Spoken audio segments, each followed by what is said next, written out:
প্ৰমোদ বড়োৱে এবাৰ হাগ্ৰামা মহিলাৰীক উভতি ধৰিছে। ১৭ বছৰে হাগ্ৰামা মহিলাৰীৰ শাসনকালত কেৱল দুৰ্নীতি হ'ল, প্ৰমোদ বড়োৱে মন্তব্য কৰিছে। আৰু শেহতীয়াভাৱে হাগ্ৰামা মহিলাৰীয়ে হেলিকপ্টাৰক লৈ যেনে ধৰণৰ ৰাজনীতি কৰিছে, প্ৰমোদ বড়োৱে মন্তব্য কৰিছে যে আমি মানুহৰ সৈতে থাকি কাম কৰিব বিচাৰোঁ, মানুহৰ সৈতে থাকি ৰাজনীতিত আগবাঢ়ি যাব বিচাৰোঁ বুলি মন্তব্য কৰিছে। ১৭ বছৰত যে হাগ্ৰামা মহিলাৰীৰ দিনত কাম হোৱা নাছিলে, আজি তেখেতে স্বীকাৰ কৰিলে ২২ কোটি টকাৰ মাটি বিক্ৰী কৰিবলৈ। এই মাটিটো ক'ত কিনিছিলে তেখেতে, কিহেদি কিনিছিলে? আপোনালোকে সুধিব লাগিব, এইটো আমিতো সাংবাদিক নহয়।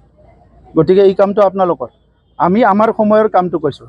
আমি ৫ বছৰত শান্তি প্ৰতিষ্ঠা কৰিলোঁ, নিৰাপত্তা আনিলোঁ, ইয়াত সমন্বয় ঘূৰাই আনিলোঁ, জাতি জনগোষ্ঠীৰ মাজত বড়ো অনাবড়ো বুলি নাই।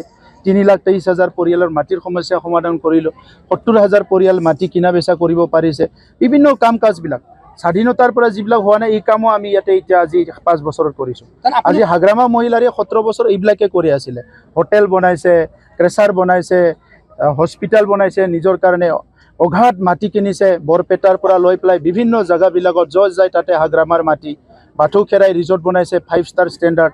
এইবিলাকে হাগ্ৰামাৰ কাম আছিলে। গতিকে আজি নিজেই স্বীকাৰ কৰিছে। আপোনালোকেতো আমি ক'লে হয়তো বিশ্বাস নকৰিলেহেঁতেন। এনেকুৱাই হয়, মানে ১৫০০ কোটি টকা এনেকুৱা অৰ্ডাৰ দিছিলে যিটো কোনো হেড নাই। ১,০০০ কোটি টকাৰ পেকেজ পাইছিলে, সেইটো ১২০০ কোটি টকাৰ অৰ্ডাৰ দিছে, মানে আৰু ২০০ কোটি টকা এক্সট্ৰা অৰ্ডাৰ দি পেলাই পইচা খাই গৈছে। কেগ ৰিপৰ্টটো চাওক আপোনালোকে, কেগ ৰিপৰ্টত চব কথাই পাব আপোনালোকে। এই সময়ত আপোনালোকে ২০১২ চনৰ কেগ ৰিপৰ্টটো চাওক, যে তাতে কি লিখিছে, যে তাত স্পষ্টভাৱে লিখিছে ২০১২ত বড়ো মাইনৰিটি সংঘাত যেতিয়া হ'ল, সেই সময়ত মানুহবিলাকে খেতি কৰিব নোৱাৰিলে। সংঘাত শেষ হোৱাৰ পিছত মানুহবিলাকত তেখেতসকলে ট্ৰেক্টৰেদি হাল মাৰি পেলাই খেতি কৰিবলৈ, ৰবি শস্য কৰিবলৈ তেখেতসকলে কাম কৰিছে।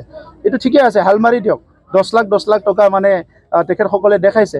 কিন্তু তাত কি দেখালে, যিটো ট্ৰেক্টৰৰ নাম্বাৰ দিছে সেইটো টাবেৰা গাড়ীৰ নাম্বাৰ, যিটো ট্ৰেক্টৰৰ নাম্বাৰ দেখাইছে এইটো ইয়াম্মা মটৰচাইকেলৰ নাম্বাৰ। গতিকে ইয়াতকৈ ডাঙৰ আৰু কি উদাহৰণ লাগে আপোনালোকে? কেগৰ ৰিপৰ্টটো লৈ পেলাই আপোনালোকে বুলি ক'লে মই কাউন্সিলৰ পৰা একশ্যন ল'ব নোৱাৰোঁ। এইটো ল'ব, কিন্তু আজি নহয় কালি যে একশ্যন হ'ব, কোনো ইয়াৰ পৰা সাৰি যাব নোৱাৰে। তেখেতসকলে জানিব মইতো বিজেপি নহয়। UPPL আছেনে নাই এইটো আপুনি সোধক।